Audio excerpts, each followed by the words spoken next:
Sempat lantah dihajar banjir lahar dingin Gunung Merapi, jalan lintas Lembah Anai kembali dibuka setelah dilakukan perbaikan. Macet panjang mewarnai pembukaan jalur Lembah Anai hari pertama. Kemacetan terjadi akibat ramainya pengendara yang melintas dan masih adanya beberapa titik pengerjaan perbaikan yang mempersempit badan jalan. Hari pertama pembukaan jalur Lembah Anai dipadati oleh kendaraan roda 4 dan roda 2. Padatnya arus kendaraan menyebabkan kemacetan di beberapa titik khususnya di area pengerjaan perbaikan. Setidaknya terdapat 5 titik pengerjaan perbaikan yang mana kelima titik ini terjadi penyempitan badan jalan. Selain itu di beberapa tempat juga diberlakukan sistem buka tutup.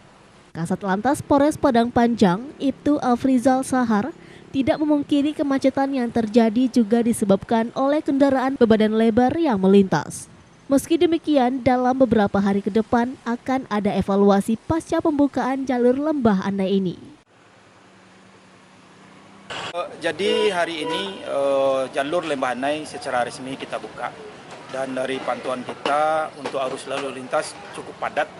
Dan tadi memang ada terjadi perlambatan karena memang masih ada pengerjaan proyek yang sedang berlangsung. Untuk kendaraan berat atau sumbu 3 ke atas memang kita larang karena belum bisa melewati Lembah Anai. Ini akan kita evaluasi beberapa hari ke depan. Kalau memang sudah layak untuk dilewati, akan kita lewati. Afrizal Sahar meminta pengendara untuk tetap tertib berlalu lintas dan mengutamakan keselamatan saat melintas di kawasan Lembah Anai. Selain itu, pengendara juga dilarang untuk berhenti di sepanjang kawasan Lembah Anai. Dari Kabupaten Tanah Datar, Sumatera Barat, Agung Sulistyo, iNews melaporkan.